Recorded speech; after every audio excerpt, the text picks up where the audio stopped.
بسم اللہ الرحمن الرحیم۔ ناظرین، شہزادہ محمد بن سلمان نے عمران خان کو اپنا بڑا بھائی کہنے کا حق کس طرح ادا کیا ہے، اس اصل اسٹوری کی تفصیل جاننے سے پہلے اس معاملے سے جڑی ہوئی 2-3 بڑی دھماکے دار بریکنگ نیوز سن لیجئے۔ سب سے بڑی خبر یہ ہے کہ امریکہ اور نیٹو ممالک کی شدید مخالفت کے باوجود چین نے کابل میں اپنا سفیر تعینات کر دیا ہے۔ امریکی انخلاء کے بعد چین پہلا ملک ہے جس نے اپنا سفیر طالبان حکومت کے دارالحکومت میں بھجوایا ہے، اور آج اس نے طالبان وزیر اعظم ملا محمد حسن اخوند سے ملاقات کر کے اپنی اسناد سفارت پیش کر دیں۔ دوسری بڑی خبر یہ ہے کہ امریکہ کے دشمن اول شمالی کوریا کے سربراہ کم جون ان نے آج روس کے صدر ولادیمیر پوٹن سے کئی گھنٹے طویل 1 on 1 ملاقات کی ہے، جس نے یوکرین جنگ کا پورا نقشہ ہی تبدیل کر دیا ہے۔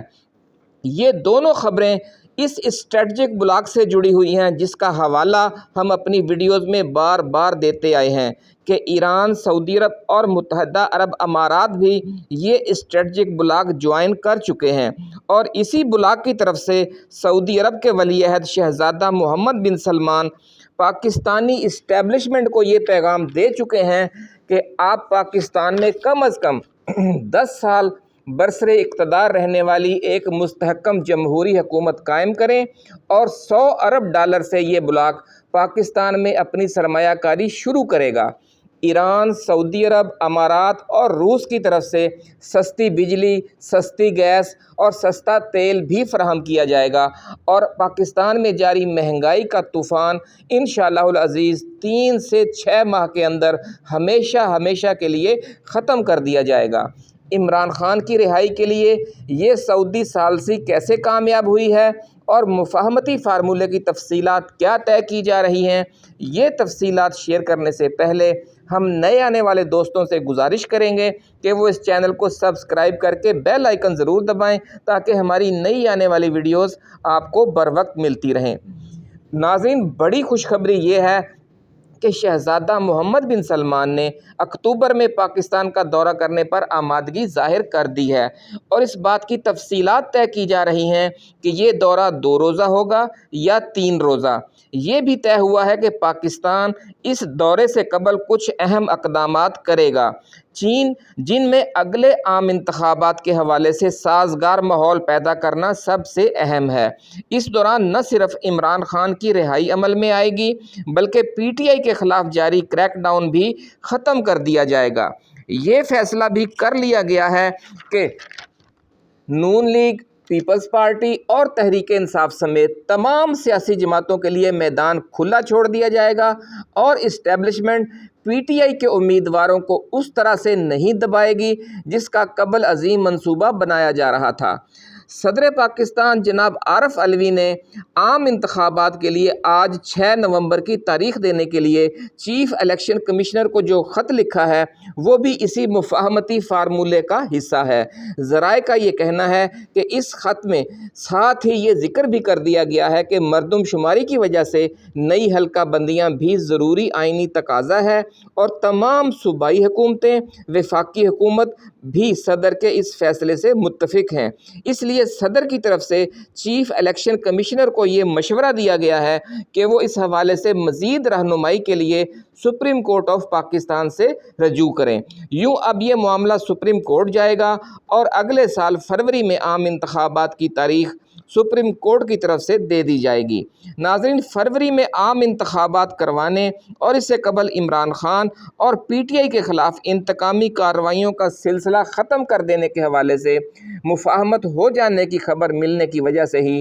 نہ صرف نواز شریف نے وطن واپسی کی تاریخ دے دی ہے بلکہ ماحول بنانے کے لیے ہنگامی طور پر لندن بلائے گئے میاں حمزہ شہباز کو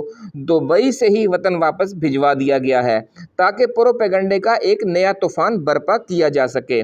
چونکہ تمام جماعتوں کو انتخابات میں آزادانہ حصہ لینے کا موقع دینا مفاہمتی فارمولے میں طے ہو گیا ہے، اس لیے میاں نواز شریف، میاں شہباز شریف اور آصف علی زرداری بھی وطن واپس آنے والے ہیں اور اگلے 4-5 ماہ ملک میں سیاست کا میلہ اپنے جوبن پر رہے گا۔ ناظرین، شہزادہ محمد بن سلمان اور سعودی عرب کا افغان مجاہدین اور افغان طالبان سے جو تاریخی رشتہ ہے اور جو گہرا تعلق ہے وہ کسی تعارف کا محتاج نہیں۔ سوویت یونین کے خلاف جہاد کے دوران افغان مجاہدین کی سب سے زیادہ مدد پاکستان اور سعودی عرب نے مل کر کی تھی۔ اب افغان طالبان کی حکومت کو تسلیم کرنے کی طرف سب سے پہلا قدم چین نے بڑھایا ہے، جس نے حال ہی میں سعودی عرب اور متحدہ عرب امارات کے ساتھ اسٹریٹجک دوستی قائم کی ہے۔ اس لیے اس مجوزہ بلاک کا چین بھی سب سے اہم رکن ہے اور اب آپ یوں کہہ سکتے ہیں کہ افغانستان بھی اس کا اہم رکن بننے جا رہا ہے۔ اسی بلاک کے جو دوسرا اہم ترین رکن ہے وہ روس ہے، اور روس کے صدر پیوٹن نے آج شمالی کوریا کے سربراہ کم جونگ ان کو روس کے دورے پر بلا کر ان سے کئی گھنٹے تفصیلی مذاکرات کیے ہیں، جس سے آپ اندازہ لگا سکتے ہیں کہ یہ جو نیا بلاک بننے جا رہا ہے اس کی جو وسعت ہے وہ کتنی ہے۔ آبادی کے حساب سے بھی یہ دنیا کے بہت بڑی حصے پر مشتمل ہے اور رقبے کے حساب سے بھی ہزاروں کلومیٹر طویل یہ کئی براعظموں پر پھیلا ہوا بلاک ہے، جس کا ایک سرا مشرق بعید میں شمالی کوریا اور چین کا ساحل ہے اور دوسرا سرا